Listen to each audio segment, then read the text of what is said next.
Hello friends, नमस्कार। आप सभी का अपने चैनल शिवांशी एक क्यूट ब्लॉगर में बहुत बहुत स्वागत है। आशा करती हूँ आप सभी अच्छे होंगे। आप सभी से हमारा अनुरोध है, चैनल को सपोर्ट कीजिए, ज़्यादा से ज़्यादा लाइक, शेयर और सब्सक्राइब कीजिए। दोस्तों, आज इस वीडियो में मैं आपके लिए वट सावित्री व्रत कथा और विधि लेकर आई हूँ।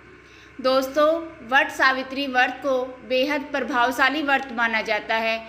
वट सावित्री व्रत में महिलाएं वट वृक्ष की पूजा करती है। इसके साथ ही पति की लंबी उम्र की प्रार्थना भी करती है और हर प्रकार के सुख समृद्धि के लिए भगवान से आशीर्वाद मांगती है। मान्यता है कि इस दिन महिलाएं वट वृक्ष में धूप, दीप और जल अर्पित करती है। साथ ही रोली और अक्षत चढ़ाकर वट वृक्ष में कलावा बांधती है और हाथ जोड़कर वट वृक्ष की परिक्रमा करती है। इस साल वट सावित्री व्रत 30 मई 2022 को मनाया जाएगा। इस व्रत वाले दिन सोमवती अमावस्या का दुर्लभ संयोग है, जिससे इस व्रत का महत्व और भी बढ़ गया है। आइए तो जानते हैं इस व्रत से जुड़ी पौराणिक कथा। पौराणिक कथा के अनुसार राजा अश्वपति को सिर्फ एक ही बेटी थी, जिसका नाम सावित्री था। सावित्री जब विवाह योग्य हुई तो उनकी शादी राजा सत्यवान से हुई। विवाह के बाद दोनों सुखी जीवन व्यतीत कर रहे थे। एक दिन उनके महल में नारद जी पधारे। कुछ समय बातचीत के बाद उन्होंने बताया कि सत्यवान की उम्र कम है।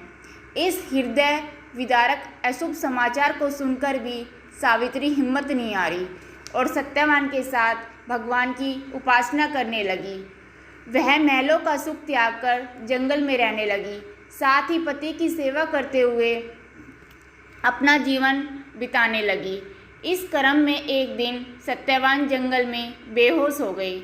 सावित्री समझ गई कि यमराज उनके पति का प्राण हरने आ गए हैं। वह लगातार 3 दिन तक बिना कुछ खाए पिए उपवास करती रही और यमराज से प्रार्थना करने लगी कि उसके पति के प्राण छोड़ दे। सावित्री की विनती पर भी यमराज नहीं माने तो वह यमराज के पीछे जाने लगी। कई बार मना करने पर भी वह नहीं मानी तो सावित्री के साहस और त्याग से प्रसन्न यमराज ने कहा कि कोई 3 वर मांग लीजिए।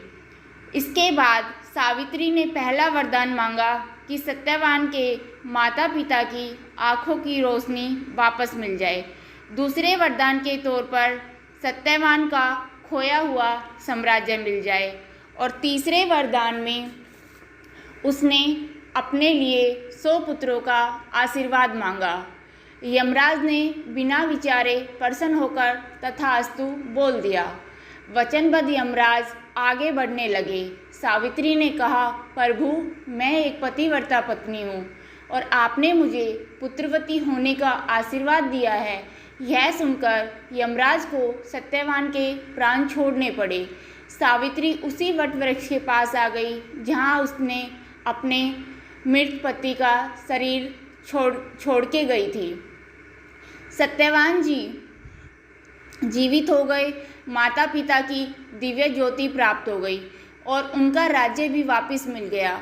इस प्रकार सावित्री सत्यवान लंबे समय तक राज्य का सुख भोगते रहे। अतः पतिव्रता सावित्री की तरह सास ससुर का उचित मान सम्मान करने के साथ ही अन्य विधियों को प्रारंभ करें। इस तरह वट सावित्री व्रत करने और कथा सुनने से सभी कष्ट दूर हो जाते हैं। दोस्तों, आप जानते हैं इस वट सावित्री व्रत का शुभ मुहूर्त। अमावस्या 29 मई 2022 को दोपहर 2:54 से 30 मई 2022 को शाम 4:59 तक इस व्रत का शुभ मुहूर्त रहेगा। अब इस व्रत की पूजा विधि भी जानते हैं। इस दिन महिलाएं सुबह उठकर स्नान कर शुद्ध हो जाए और अपने घर को गंगा जल से पवित्र कर ले। इसके बाद नए वस्त्र पहनकर 16 श्रृंगार करें। पूजा की सारी सामग्री प्लेट में सही ढंग से रखें। वट वृक्ष के नीचे सफाई करने के बाद पूजा की सारी सामग्री रखें और स्थान ग्रहण करें। सत्यवान और सावित्री की मूर्ति स्थापित करें। फिर अन्य सामग्री जैसे धूप, दीप, रोली, भिगोए चने, सिंदूर आदि से पूजन करें।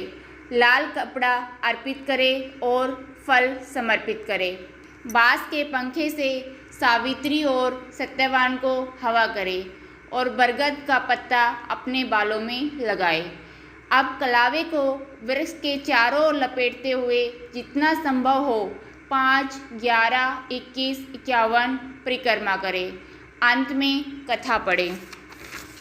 इसके बाद घर जाकर उसी पंखे से अपने पति की हवा करें और उनका आशीर्वाद लें। अब प्रसाद में चढ़े फल आदि ग्रहण करें और शाम को भगवान विष्णु को मीठे का भोग लगाएं। अगले दिन सुबह वट वृक्ष की कपोल खाकर अपना व्रत संपूर्ण करें। सभी व्यूअर से हाथ जोड़कर प्रार्थना है, चैनल को लाइक, शेयर, सब्सक्राइब कीजिए। हम जैसे न्यू व्लॉगर को अपना प्यार भरा सपोर्ट दीजिए। इस वीडियो को ज़्यादा से ज़्यादा लोगों में शेयर करें ताकि सभी पूरी विधि के साथ इस व्रत को कर सकें। अंत में मैं भगवान से प्रार्थना करती हूँ, हे भगवान सभी के परिवार को खुश रखें, सुख संपत्ति प्रदान करें।